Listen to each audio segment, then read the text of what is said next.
O programa a seguir foi aprovado e liberado pela censura espiritual. Para exibição neste horário, censura livre. Essa noite nós vamos falar da dificuldade que muitos de nós cristãos temos ao tentar convencer, especialmente da família, de casa, que esse evangelho é real, ele é verdadeiro, é verdadeiramente escamas arrancadas dos olhos, não é fanatismo. E nessa noite você vai compreender esse mistério através desta revelação contida na palavra de Deus. E agora, momento da palavra, na reunião do Cordão. Tema de hoje: nenhum profeta é bem recebido na sua própria terra. Eu lembro quando eu vinha fazer shows aqui em Porto Alegre, quando eu morava em São Paulo. Eu tinha acabado de aparecer nas mídias, estava ali em programas seculares de alta audiência na época, Sabadão Sertanejo, Raul Gil. E quando diziam assim, Jairo Leandro diretamente de São Paulo, era impressionante como as pessoas se direcionavam nos clubes onde eu ia fazer as minhas apresentações. E pouco tempo depois eu fui deixando um pouco esse trabalho, voltei a morar em Porto Alegre. E já estando em Porto Alegre, não tinha mais aquela referência do direto de São Paulo. Muito poucas pessoas iam me assistir. E eu comecei a perceber aquele adágio popular que diz que santo de casa não faz milagre. E é uma coisa tão real, irmãos, que embora eu não conhecendo a palavra, eu já desfrutava dessa verdade espiritual mesmo no tempo secular, no tempo que eu fazia shows. E você vai compreender, você vai discernir o quão difícil é, o quanto a gente sofre, nós, pastores, auxiliares, que estamos aqui empenhados em fazer com seriedade a obra de Deus, independente de religião, de crença, de credo. Você vai entender o porquê dessa dificuldade de as pessoas assimilarem essa verdade espiritual que é o evangelho deixado por Jesus. Porque Jesus não nos deixou uma religião, Jesus nos deixou a verdade, tanto que ele mesmo fala que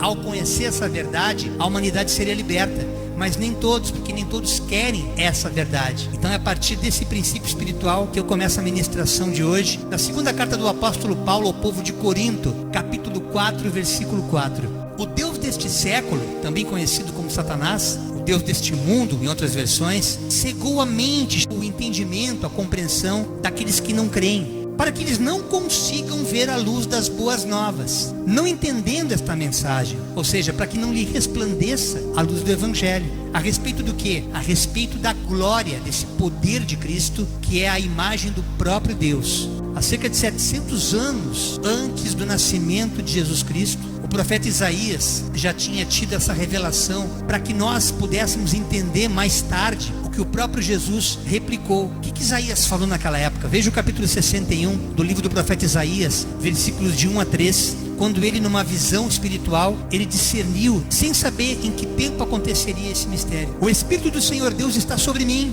porque o Senhor me ungiu para pregar boas novas aos quebrantados. Enviou-me a curar os quebrantados de coração, a proclamar libertação aos cativos e a pôr em liberdade os algemados. Ele me enviou para anunciar que chegou o tempo em que o Senhor salvará o seu povo, que chegou o dia em que o nosso Deus se vingará dos seus inimigos. Ele me enviou para consolar os que choram, para dar aos que choram em Sião uma coroa de alegria em vez de tristeza, um perfume de felicidade em vez de lágrimas, e roupas de festa em vez de luto. Eles farão o que é direito, serão como árvores que o Senhor plantou para mostrar a todos a sua glória. E essa palavra foi replicada, irmãos, 700 anos depois aproximadamente. E o Evangelho de Lucas registra isso no capítulo 4, versos 16 a 24, para você entender o quão atemporal é a palavra de Deus. Embora a Escritura tenha uma cronologia histórica, a palavra de Deus ela é completamente atemporal. Veja o que nos diz o texto. Jesus foi para a cidade de Nazaré, onde havia crescido. Ele nasceu em Belém, mas cresceu em Nazaré. No sábado, que era tradicional do povo judeu guardar o sábado, conforme o seu costume, ele foi até a sinagoga lá para ler um texto da Escritura, que naquela época eram pergaminhos de rolo, não existia a Bíblia. Ali ele se levantou para ler as Escrituras Sagradas e lhe deram o livro, ou no caso o rolo do profeta Isaías, um rolo de pergaminho com pele de animais.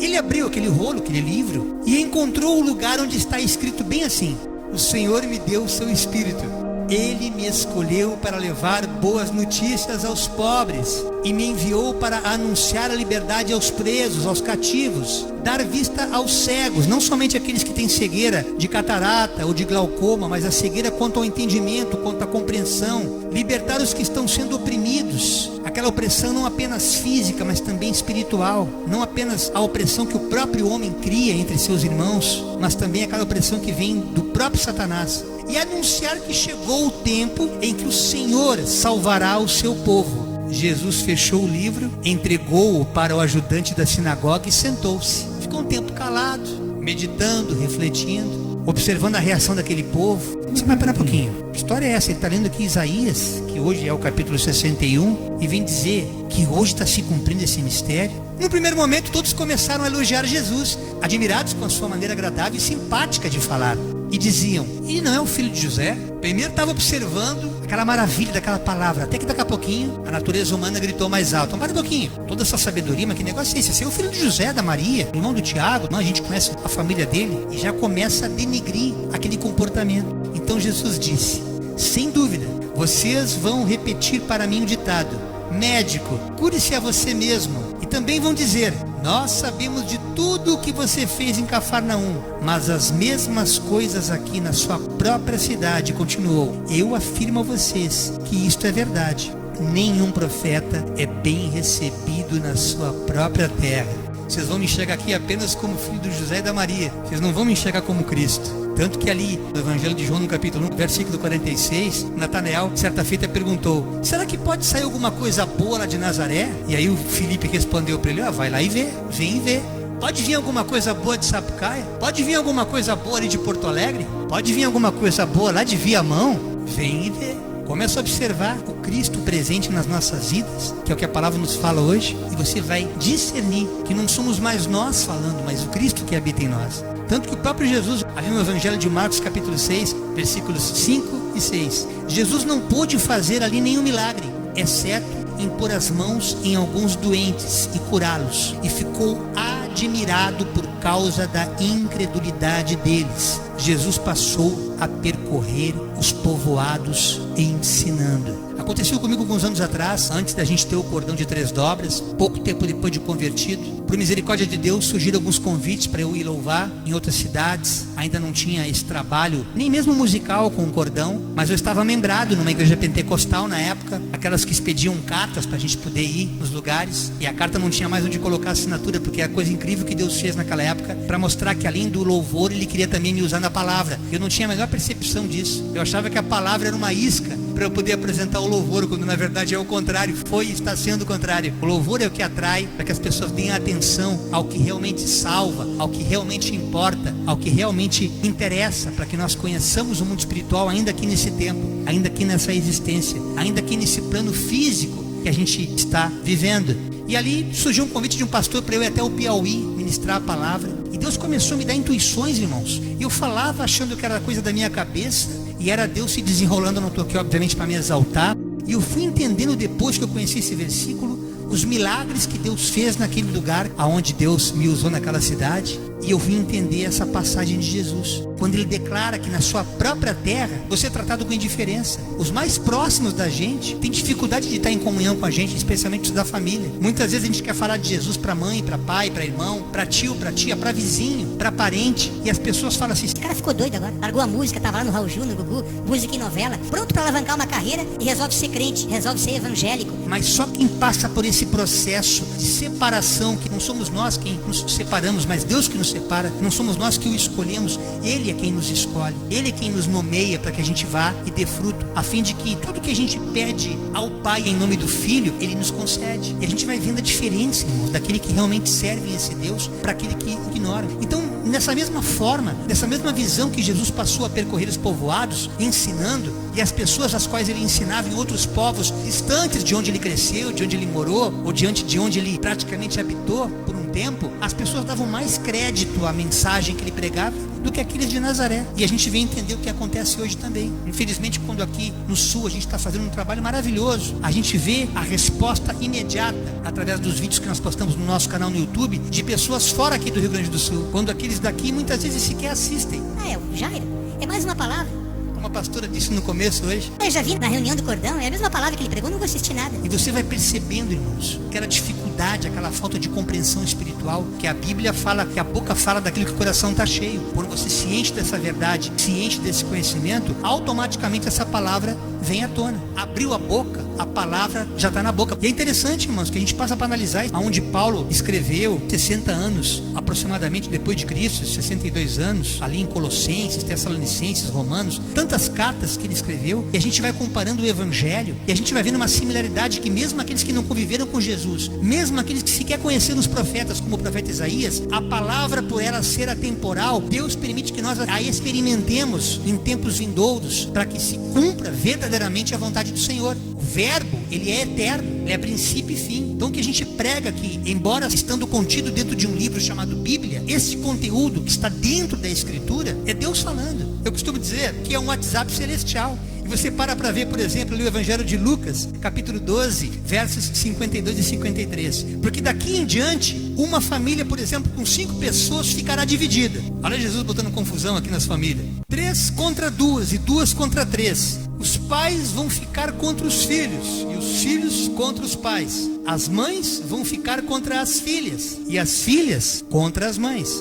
As sogras vão ficar contra as noras e as noras contra as sogras. Jesus fala que ele veio trazer espada e não trazer paz. Custou me entender isso aí? Por que Deus estava dizendo isso? Por que o próprio Jesus, que é o Rei da Glória, ele é a paz encarnada? É que a partir do momento que a cegueira, que o príncipe desse século cegou o entendimento de todos eles, é natural que haja essa facção, essa divisão, para que nessa divisão Deus experimente a ousadia dos santos. Santos no sentido de separados, tá, irmãos? Não tem nada a ver com aquela coisa de santo católico, é outra coisa, é outro conceito. A palavra santidade vem de santificação, de separação, que é uma separação que o próprio Espírito de Deus faz para aqueles que Ele chama, para que através de cada um de nós aqui chamados, que nos tornamos servos, filhos, obreiros dele, não de uma instituição, passemos a ter essa responsabilidade de viver o ID a todo mundo para pregar o Evangelho. E esse Evangelho nem sempre vai ser acolhido. Por isso que dentro da própria família é o primeiro local onde a gente mais encontra a contenda. E Deus quer que nós perseveremos. Ele quer que nós instruamos essas pessoas para que a gente permaneça firme na fé. Porque o próprio Deus falou, Jesus disse que no mundo vocês vão passar por aflições, mas tenham bom ânimo. Se eu venci esse mundo, vocês também vão vencer. Mas é importante esse posicionamento. E o próprio apóstolo Paulo em Colossenses, no capítulo 3, versos 16 e 17, nos diz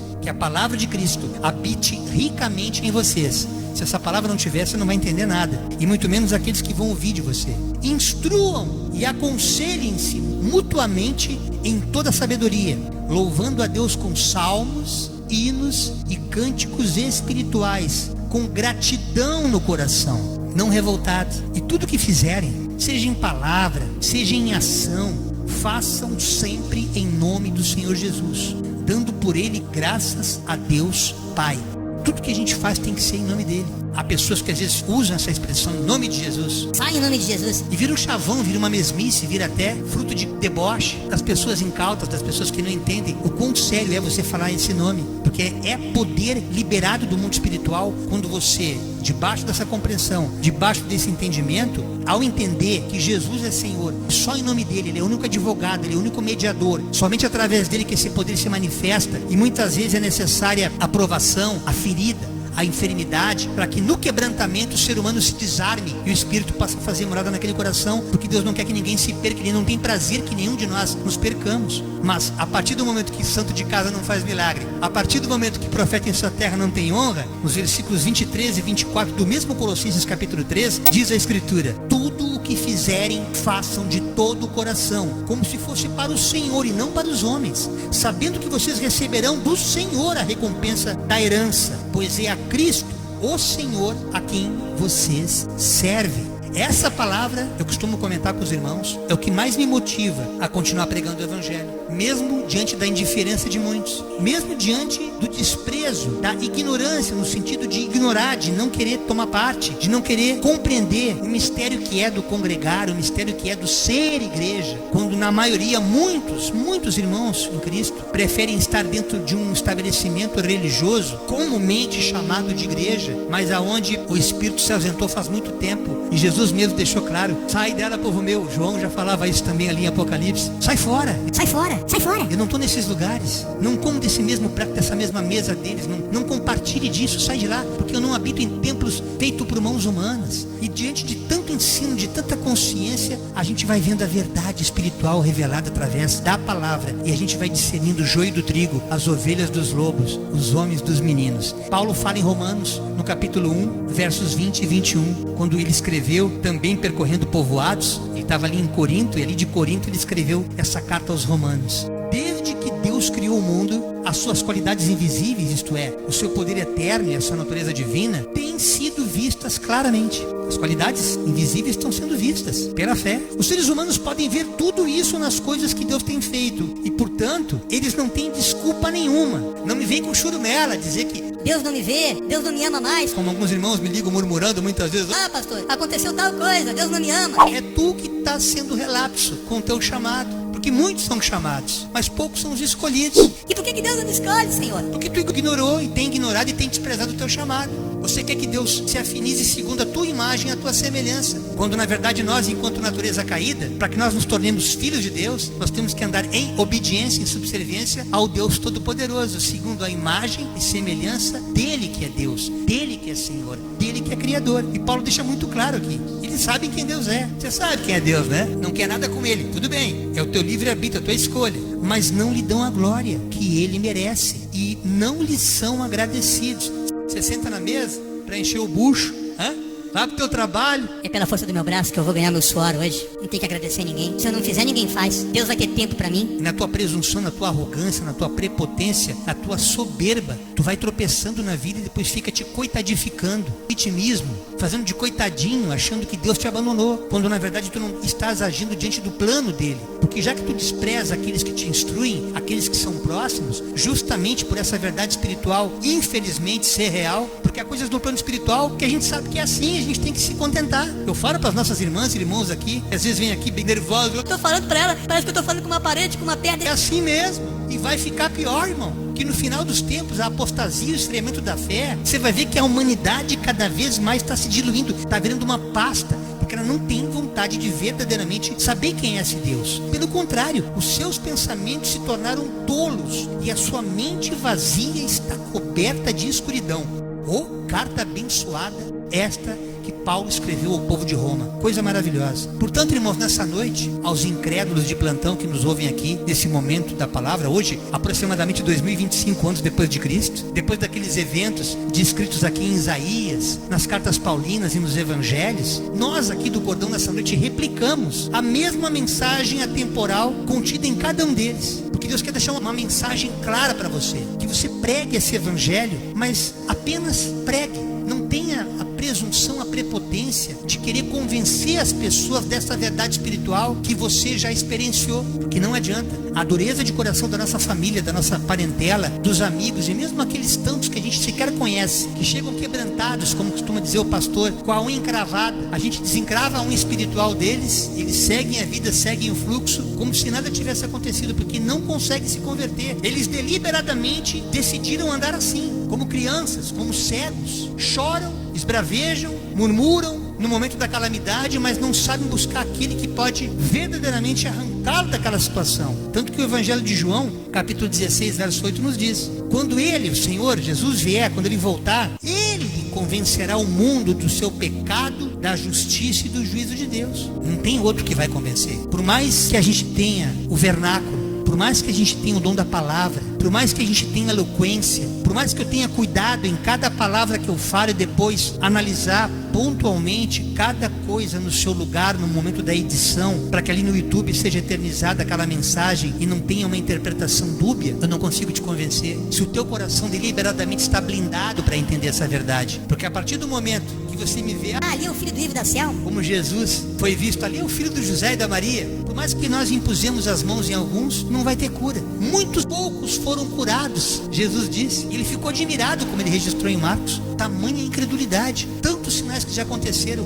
tantos testemunhos como aqui que nós já contamos, de coisas maravilhosíssimas, coisas que pessoas viram, meu pai ressuscitando no cemitério, irmãos, parentes todos viram. Foi um fenômeno sobrenatural que já havia sido profetizado que um dia Deus me usaria para isso, até que chegasse obviamente o tempo em que fosse recolhido, e ali não mais eu punha a mão nele, porque eu entendi que aquele era o tempo de ele partir, o tempo de nascer e o tempo de morrer. Como os pastores aqui foram usados já também em curas e maravilhas, em prodígios, eles próprios são sinais de maravilhas, estão vivos até hoje conosco aqui, trilhando a sua caminhada, e Deus tem dado uma hora extra para cada um de nós, mostrando esses sinais visíveis, mas as pessoas não querem saber. Portanto, é o Espírito Santo que vai fazer essas pessoas entenderem, ainda que nós nem estejamos mais, ainda que nem mesmo eu esteja mais aqui, mas essa mensagem, algum de vocês com certeza será tocado, será tocada, e esperemos que antes do arrebatamento da igreja, para que você não fique aqui para a provação que você vai passar na hora que o anticristo assumir todo esse mundo perdido, terrível, tenebroso, que está para se consumar.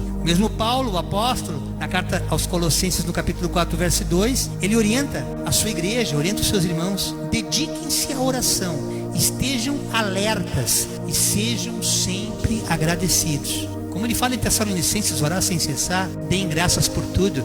Essa gratidão é que vai nos alimentando e vai nos dando ânimo, força, fôlego para continuar fazendo a obra de Deus, ainda que aos nossos olhos naturais nós não estejamos alcançando ninguém, ainda que ninguém escute a nossa música, ainda que muito poucos ouçam a nossa pregação. Continua fazendo, porque eu que vou convencer, eu que vou fazer escutar, eu é que vou transformar, eu que vou fazer arrepiar, eu que vou fazer abençoar, eu que vou fazer ajudar, eu que vou fazer a cooperar, eu que vou fazer a caminhar, vou trazer para caminhar com vocês. Portanto, só continuem obedecendo. Ali em Tessalonicenses, na segunda carta, no capítulo 1, verso 3, Paulo insiste: irmãos, devemos sempre dar graças a Deus por vocês, como é justo, porque a fé de vocês tem crescido cada vez mais. Quanto mais afronta, quanto mais dureza, quanto mais prova, quanto mais desprezo, vocês continuam firmes, pelejando. Eu estou enxergando tudo isso, é o que Paulo estava dizendo, que o Cristo não estava com o seu braço encolhido, nem com o ouvido fechado. A oração que se fazia entre os santos, entre os separados. E o amor de